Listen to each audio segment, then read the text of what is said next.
Welcome to the NBA Coast to Coast podcast brought to you by thelines.com. Coming to you from the West Coast, Josh Lander, joined by Nate Weitzer. He's on the East Coast. And we're rolling along in the playoffs here, getting ahead of Tuesday's NBA playoff slate as we're recording this on Monday, looking at some of these early lines. In the couple games that we've got up, the Pacers and the Knicks in a pivotal Game 5. Same concept out there in Denver as that series returns back to Colorado for that Minnesota Nuggets series. So we'll be taking a look at best bets in this video. Also have player props up in a separate one. So make sure to subscribe to that page and continue to follow along for the rest of this postseason with us. Also head to thelines.com. As always, use everything that we have up on the site right now to help you with these bets that you are making moving forward. Nate, let's go ahead and get into your first bet here from that Pacers and Knicks game back in the Garden. Yeah, I hear the sadness in your voice. I can't believe you're taking Pacers for the full game, but I will take them first half. I like their team total more as a core bet here, over 53.5. And then took a little alt line myself where it's for them to just be leading by 2 at the half, not these kind of big leads they've had recently, is plus 145. So I think both are good here. I mean, if they're going to score like 55, or I mean, what they've been averaging, they should be up by a pretty comfortable margin because, look, the magic of MSG, the Knicks might slow things down. They might get into another competitive close game down the stretch, but I have a hard time believing that they're going to be able to keep pace early. I mean, maybe they'll be able to keep pace scoring wise, but like they're not going to be able to stop this Indy team, which is just, really gained a lot of confidence. It starts with Halliburton unlocking himself by shooting the ball, right? I mean, since game 2, they've kind of been on fire when he went 7 for 11 from 3. Except for that fourth quarter in game 3, where the Knicks clearly expended a lot of energy trying to get that game and end this thing. And they missed their shot. And I mean, maybe that Sunday was just an early throw in the towel because of the short rest, but man, that defense is going to be in dire straits without OG Anunoby. And the rotation is just too many. It's the straw that broke the camel's back, it would appear. But I mean, maybe this is about Indy. Like I'm saying, they're a confident, fast-paced team that's love to play fast in the first half in particular. And the playoff games might slow down for them, like I said. But like their last 5 first halves, 96 pace, 134 offensive rating, 64 points per game, including the last 2 at MSG, where they did not slow down, even though the Knicks in the second half slowed the pace down to 90 and did some things to limit them down the stretch. But that first half was good, like nearly a 5 assist to turnover ratio, 31 paint points in those first halves. We talk about how Siakam, if he needed to in that game 4, could really cook against Achua or Josh Hart. I mean, TJ McConnell obviously leading that second unit where the Knicks barely have a second unit. It's just Alec Burks, who I do like here. But like, and the fact that the Pacers don't even get to the free throw line, actually kind of plays against the Knicks in terms of like increasing the exhaustion. Like only 6 free throw attempts in these first halves. It's just going up and down. Brunson now, going to have Neesmith on him, which is a real point of concern now that Rick Carlisle, figured out how to coach. And that's going to limit the Knicks offense. And then as soon as you miss, like the Pacers are running for 48 minutes, they're gobbling up every miss and going the other way fast. And they clearly understand that that's their advantage, is to just play fast and get these Knicks even more tired.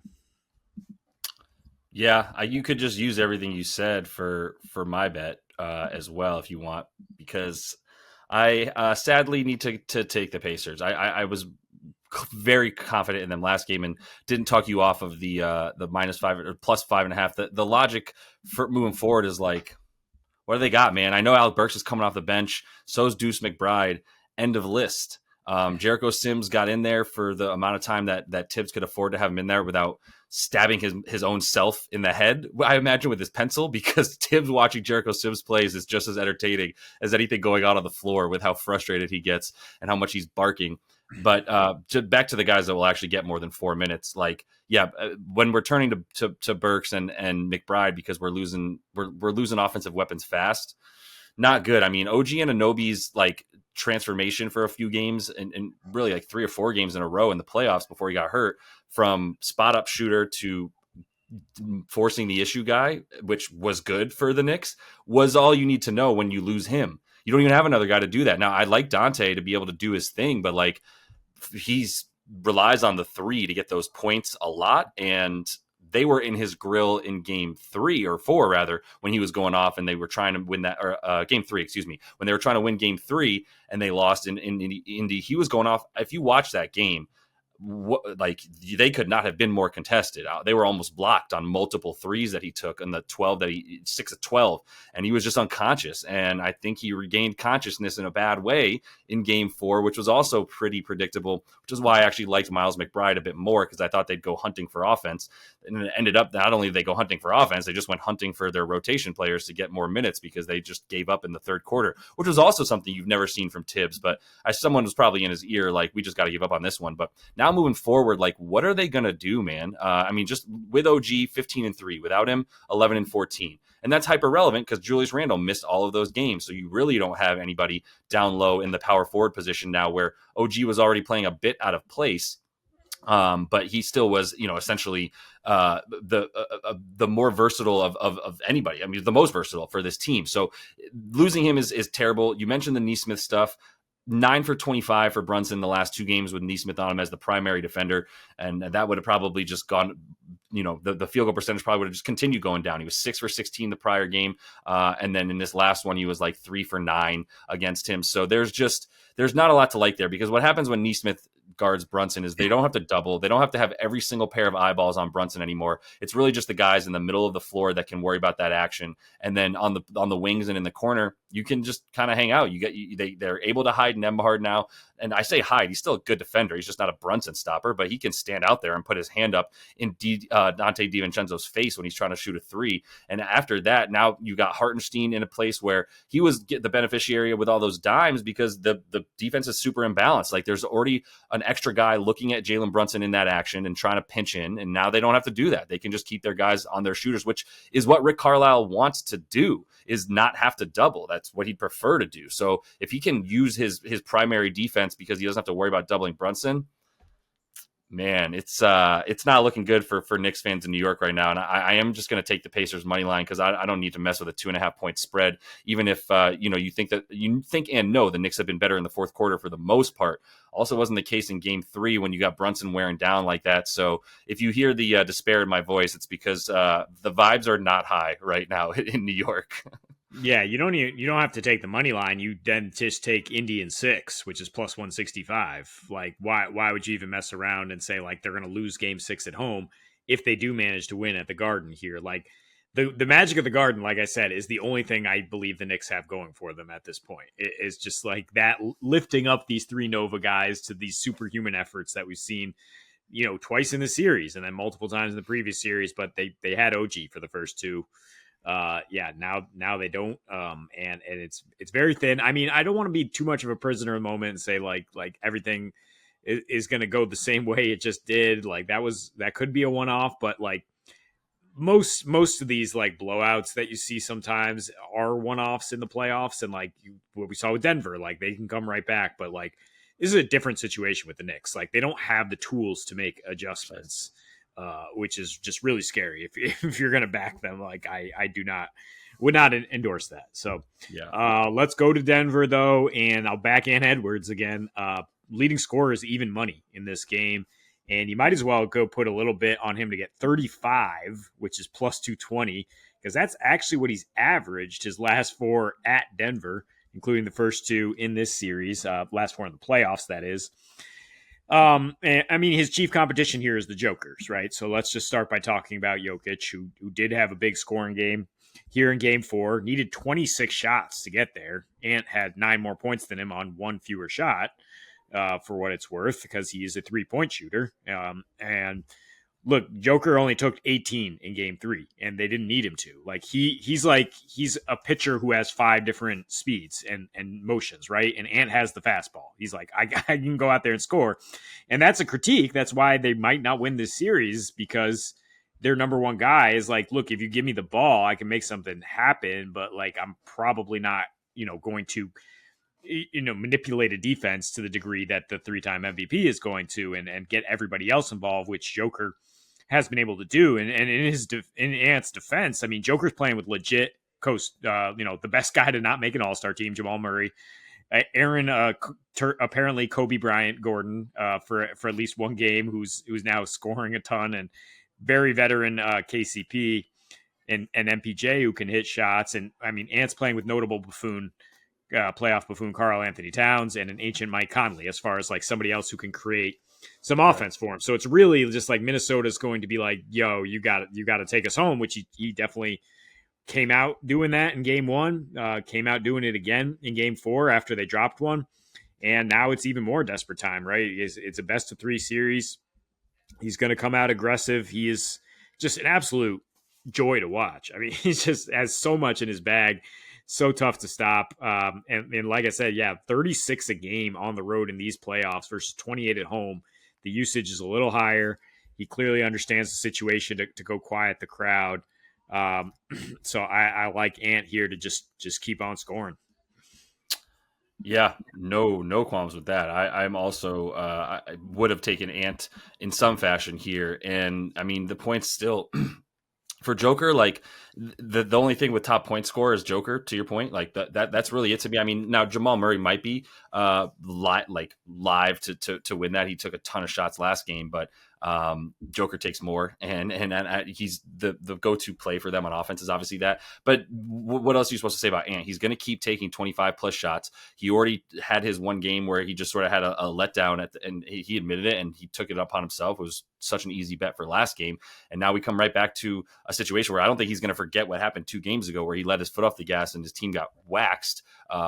So he'll just keep carrying them. Like that's got to be it. You're probably going to get a little bit better shooting here and there from guys like McDaniels and NAW, but not something you're going to rely on, and their usage isn't going to go anywhere. I hope someone's in Cat's ear being like, hey, bro, when we pass it to you, it's not because we just want you to take the shot right away. There's a flow of the offense, and it usually just goes right back to Anthony Edwards. If you could make sure he gets a touch again in the that would be great. And I would hope that somebody's saying, maybe it falls on deaf ears, cat on cat, but I'm going to go to a bet here. I think we're putting a 6er on this perhaps for Michael Porter Jr., because I don't think you're in my camp for picking him. But if you want to do the every other game scenario, he's due up for a good one, because he's been going every other game with these threes. I'm taking him over 2.5 threes for plus 102.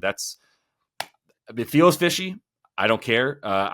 Him coming back home is a big deal to me, and I think they're still going to get him involved in the offense as much as they can. Now, the Timberwolves did a great job defending him last game. I can't argue that. They were in his jersey, only took 2 threes, which to me is honestly like good for you, Michael Porter Jr., because there was a time a couple years ago where he would have just still been pulling that thing, and like that's all he's looking for. But he really took a lot more of what the defense gave him. He didn't have a good game by any means, but he still got inside the 3-point line a few times. So they might run him off the 3-point line here and there, but I think he'll still get the flow of the offense is back. And Jamal Murray is the linchpin. He's the X factor, and him being in that 2-man game that now is actually working, because to be honest, in part it's working because the refs are not allowing Jaden McDaniels to put him in a headlock in every other possession when he's running around the screen trying to grab his jersey and stuff. So there's been a little bit tighter calling. Jaden McDaniels, 2 fouls in the first couple quarters of both these last games were pretty quick in a way that you're like, oh, if this is the whistle, then yeah, Jamal Murray's going to have a lot more room to operate. Once he does, then you've got to start,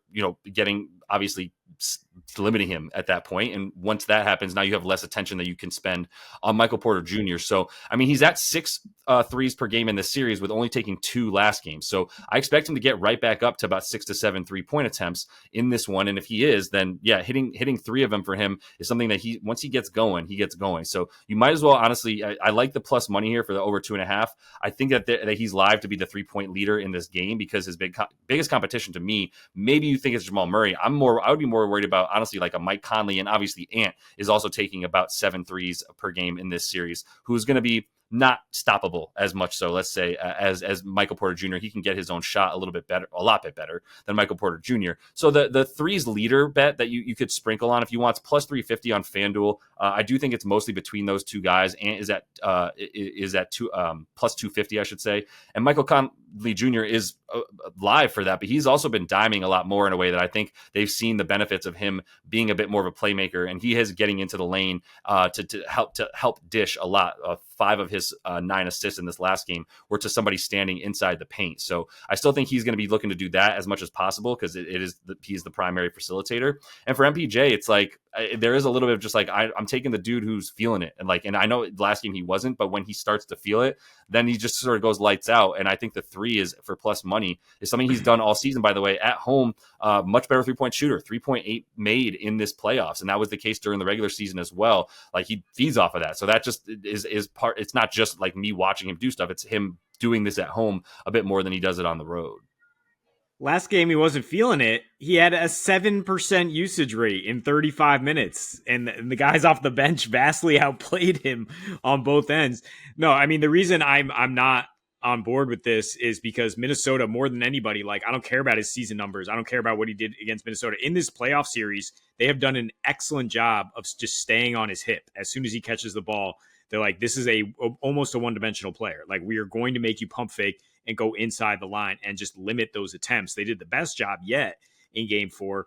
Now, what I can say positively is they also got roasted by the two-man game, and there was too much spacing because they were staying attached to Michael Porter's hip. So I could see the logic there. If I could like lead with something positive here, it'd be like, look, they might have to send some more resources to the Joker Murray game now that that's cooking at full speed. And then that's going to leave the extra hit ahead pass to MPJ. And he could hit 3 for sure. I was just going to say, like, tack on to my Ant bet that I like him to head-to-head hit more than MPJ because he's not depending on getting that space. He's not depending on somebody else cutting it. And he's getting more space, actually, when he does fire from deep, like 16 attempts in the last 2 here, and he hit 50%. And that's just him deciding to pull up and just rising above the defense. So I would be off the 3-less leader bet for sure. Because I do think Ant is more live to hit 4 or 5 here. Yeah, I mean, he's got one more attempt per game, but there was also like he took 5 in game 3 and then didn't have to play very much in the rest of them in terms of Michael Porter Jr. made 4 or 5. So I mean, you say they're doing a good job. He's got 2 games they did a good job. He's got 2 games they didn't do a good job. And like I said, we're back in the pattern here of him having a good game. I don't believe in that. I hope nobody ever uses that as actual betting logic. Like, well, every other game he's doing well, and this is the every other game. Please don't use that. Yeah, no, that's a complete joke. It makes up for Anthony Davis, who apparently it works for. Good point. That is all the time we have for you. Best bets, though. Continue to follow along. Also got those play props up in a separate episode. We're bringing you that each and every day now moving forward throughout this postseason. So until we see you next, happy betting.